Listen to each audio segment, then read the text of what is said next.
Hello everybody, welcome to a British Audiophile. For those of you who don't know me already, my name is Taryn. Do you notice those speakers behind me on the stands? It's hard not to with the bright copper horn located in the centre. They're the Sound Artist SC8Bs, and it turns out they're as interesting to listen to as they are to look at. Come on, let's find out what they're all about. The Sound Artist SC8B retails for just under $560 on the China Hifi website, which is just over £400 last time I checked. By the time you've added shipping charges, import duties and taxes, I'd expect the total outlay to be closer to £800 delivered to your door in the UK. The cabinet measures 45.5 by 28 by 32 centimetres or 16.3 by 11 by 12.6 inches. It is rare to have a real wood veneer on a speaker of this size at this price, which gives the speaker a premium finish. However, there are a couple of rough edges, literally. As you run your finger along the rooted grooves that are an aesthetic feature, you can tell that they haven't gone to the trouble of filing down the edges, which is a shame. The front baffle houses an 8-inch or 200mm dual concentric driver. The mid-woofer cone is made from paper, a material that's prized by audiophiles for natural tonality, but it's the soft fabric tweeter housed in a copper anodized aluminium horn that grabs your attention. On the rear, you'll observe that the SC8B is a bass reflex or ported design with one set of 5-way speaker binding posts.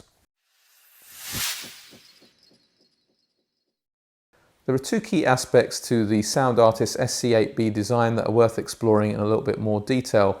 One is that it's a dual concentric design. That's where you have the tweeter mounted centrally inside the mid-woofer, as opposed to normally in a two-way design where you have the tweeter sitting above the mid-woofer.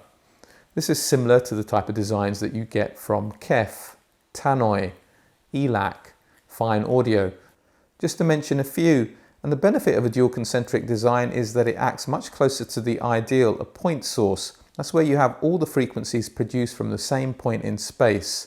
And that's why dual concentric designs tend to have better off-axis performance. Off-axis performance is when you're not listening to the speaker directly pointing at you. The tonality of a dual concentric design tends to vary less than with a conventional speaker. And that's because in a conventional design, you have the tweeter separate from the woofer.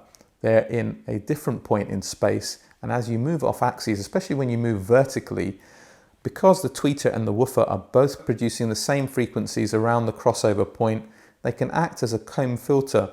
That's a form of interference that occurs as you move offline, and that's because your distance from the tweeter changes in relationship to your distance from the woofer, and at certain points they become out of phase with each other, causing a cancellation effect of certain frequencies around that crossover region. The benefits of better off-axis performance is that you get much more even tonality from the speaker as you walk around the room, and in the listening position itself, the sweet spot tends to be wider, as well as they tend to be a little bit more forgiving of room placement. The downsides are that the complexity of engineering goes up. Because the mid-woofer has to have a hole in the middle to account for the tweeter, there's less cone surface area, and the motor structure itself either has to have a hole in the middle or share its motor structure with the tweeter. And that's why dual concentric designs typically have less driving capability than their conventional driver counterparts. The second feature of the Sound Artist SC8B that I think is worth exploring in a little bit more detail is that copper anodized aluminium horn in the center. It's best to think of horns as an acoustic amplifier. They boost the efficiency of the driver. They also allow that tweeter to play down a little bit lower, taking some of the demand of the mid-woofer, and that can lower distortion. The problem can be the horn itself though. Quite often horns store energy at certain frequencies, causing them to ring, and that can cause an unpleasant kind of coloration if it's not designed correctly. The SC8B is certainly an interesting speaker to listen to. I don't mean that as any kind of criticism. It's just clear that sound artists weren't going for a totally neutral sounding speaker with this particular design.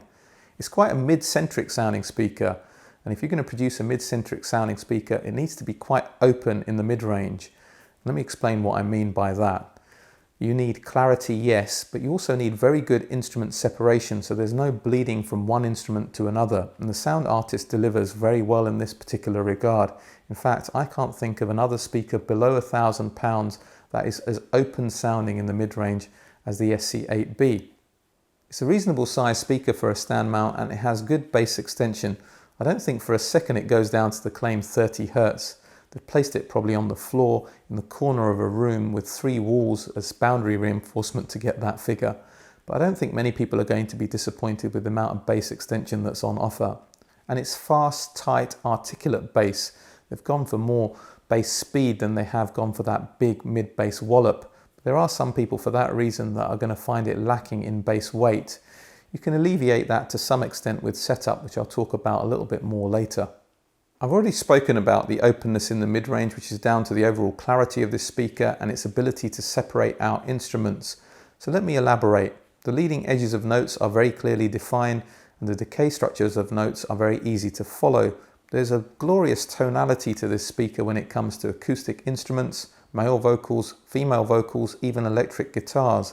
There's a real body and warmth in the lower mid-range, and there's a liveliness in the upper mid-range that just brings music to life in a way that I've only really experienced with good horn designs. It's not perfect, there is a little bit of that horn coloration somewhere in the presence region between 2,000 and 4,000 Hz, I suspect. It's not bright or aggressive, but it does give the treble a slightly grainy quality. And this speaker also struggles a little bit when it comes to more complex passages of music. So rock fans, those of you who listen to big classical works, perhaps this won't be the speaker for you. I think it's probably limitations of that dual concentric driver. Horn speakers can struggle with imaging, and that to some extent is the case here with the Sound Artist SC8B. You can place instruments within the soundstage, but they're not locked down as solidly as the best speakers that are below £1,000. The soundstage has a very good depth, very good layering between one instrument and the other, front to back, but the soundstage width is limited to just a little bit beyond the speakers left and right. The tweeter is articulate, and that's why you get very good levels of detail, but this is a horn design, and what the horn does is it narrows the dispersion at high frequencies, which means that you don't get that wraparound sound and that sense of airiness that you get from the best conventional two-way monitors at below £1,000. Let's start with comparisons, and let's start with the other Sound Artist speaker that's available for a similar price, their interpretation of the LS35A. That's a much smaller speaker and it sounds smaller, it's dynamically a lot more compressed and it's not as open in the mid-range. Both have very natural sounding mid-range, but where the LS35A punches back is with treble refinement and a more extended airy treble on top. The Amphion Argon ones are my current benchmark for a speaker around £1,000. Despite them being smaller than the SC8Bs, they have at least the same dynamic capability. They also have a much more refined and extended top end, but they're leaner in the mid-range, which makes them a little bit cooler tonally and not quite as natural sounding. My Product Response 1SCs, actually let's forget about my Product Response 1SCs for a change, for no other reason other than I'm fed up of talking about them every time I review a speaker. As good as the SC8Bs are, they're not in the same league as my Product Response 1SCs. The speaker I'd have loved to compare the SC8Bs to is the Triangle Genèse Trios that I reviewed some time ago. It's not necessarily a fair comparison because the Trios are about twice the price. But they are both horn designs of approximately the same size with paper cone mid-woofers. They have a very natural sounding mid-range and that warmth by virtue of the lower mid-range, as well as that horn liveliness on top. If I'm using my Proax as a common reference for the two, my impression is that the Triangle Genèse Trios have better refinement. I think the clarity is perhaps a little bit better on the SC8B. As far as I'm aware, the Sound Artist SC8B is only available to purchase directly from the China Hifi website. There's limited opportunity for you to audition this piece prior to purchase, and that's why I'm going to spend a little bit more time than normal going through this section just to explain how to get the best out of it. It plays really well at low listening levels and moderate listening levels, but if you're the kind of person who likes to regularly rock out at 90 dBs plus, that's where it starts to lose a bit of composure and the horn sounds a little bit shouty. It's also surprisingly good in the near field for a speaker of this size, and that's because of the dual concentric design with the tweeter mounted centrally in the mid-woofer. There's very little variation in sound as you move your head left and right because it has a very wide sweet spot.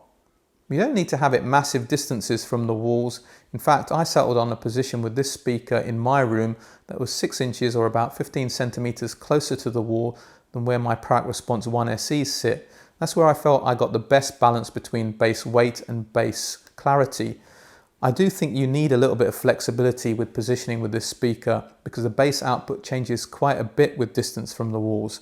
So as long as you've got that kind of flexibility to play with, I think you'll settle on a position that'll probably work quite well in your room. I actually wound up with a classic position for a horn speaker within my room. Speakers slightly wider apart, towed in a little bit more directly into the listening position. This speaker doesn't have the greatest soundstage width. By doing that, I could increase the soundstage width quite a bit. Once set up correctly in the room, the tonality as you walked around the room was very even. This is a classic trait of a narrow dispersion speaker, which is what we have here, with good off-axis performance. The SC8B isn't a difficult speaker to drive, but it isn't a simple plonk it with any amplifier and job done scenario either. You have to remember that its party trick is how open and natural it can sound in the mid-range, and you have to have partnering equipment that's capable of unearthing those qualities. The I to VX is a cracking little amplifier for £399. It's fairly tonally neutral and it will drive the SC8Bs fine, but as good as it is, it doesn't have the body and the tonal richness in the mid-range as well as the refinement in the mid-range to make these speakers shine. The Rysong Boyu Range A50 Mark III has all of that mid-range quality in bucket loads, and it's another product sold by China Hifi direct. But with only 7.8 watts on tap per channel, it has very limited rhythmic drive, making it only a suitable choice if you primarily listen to simple music, whether it's jazz quartets, acoustic ensembles, or simpler vocal productions. If you want something to do a much better all-round job, the Wilsington R8 is such an amplifier. It has a big muscular presentation with enough refinement and enough quality in the mid-range to make the SC8Bs shine. It's a similar success story with the equally excellent Exposure 2510. It doesn't have the big muscular presentation of the Wilsington R8, but it has greater refinement, giving a real silky smoothness to the mid-range. Just to prove that you can't simply throw money at the problem and hope for the best, I tried it with my very capable Hagel H160. The H160 has plenty of power, control, refinement and detail, but this generation of Hagel amplifiers also had a slight leanness in the mid-range, which didn't suit the SC8B at all, just sounded flat and lifeless. By the way, that isn't a trait that I've heard with the current crop of Hagel amplifiers. The H95 and the H190 that I recently auditioned both have much fuller sounding mid-range than my older H160, and I'll wager they'll fare much better as a combination. So what was the best sounding amplifier that I tried with these particular speakers? Regular viewers of this channel will have guessed it, my Exposure 21 Pre and 18 Super monoblocks. Overkill for a speaker at this price? Definitely. If they were being built today, those amplifiers would probably cost the best part of £5,000, but it was nice to observe and hear how much that mid-range was capable of opening up. My intention with all my reviews is to give you some reliable information and a sense of what a product is like to live with, what it sounds like if you're likely to get it home. That was even more at the forefront of my mind with my review of the Sound Artist SC8B, because I know it's sold directly through China Hifi, and it's all but a handful of you that are likely to have the opportunity to audition this before purchasing. It's not like the Sound Artist LS35A replica that I reviewed a few months ago. If you've heard an LS35A, you know pretty much what to expect with that speaker. The Sound Artist SC8B has a particular presentation that doesn't make it a universal recommendation for everybody. It's not a speaker that I'd choose to rock out to, but it is for those of you who like simpler compositions regardless of the genre. It could be jazz, blues, soul, folk, classical, anything.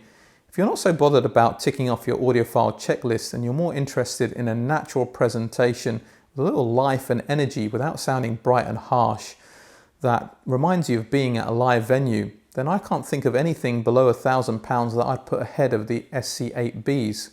And for those people, as long as you've got the amplification and the rest of equipment to make it shine, it comes highly recommended. So that's it for me. I hope you've liked this review of the Sound Artist SC8B. If you have, please hit that like button, please share it. If you like what I'm doing with this channel and you haven't subscribed already, please consider subscribing, And don't forget to check me out on Patreon, where I'm posting more regular content all the time. That community is starting to build up quite nicely. So for today, for now, a British audiophile signing off.